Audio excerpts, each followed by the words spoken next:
Les élections générales du 26 août prochain, un pari osé et peut-être aussi difficile dans l'organisation. Un dialogue dessous repose les différents camps politiques en compétition sur les modalités pratiques du scrutin. La pomme de discorde vient de la proposition par le CGE d'un bulletin unique pour la présidentielle et les législatives. Le bulletin unique, c'est par type d'élection et par parti politique.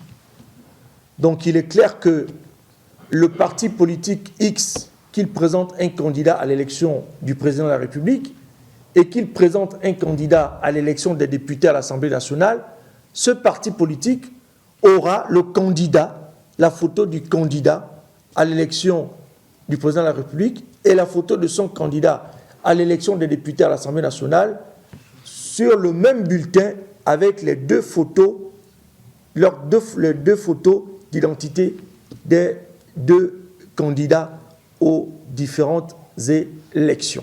Malgré cette mise au point, la réforme est perçue par la société civile et l'opposition comme pouvant entraîner plus de confusion le jour du vote.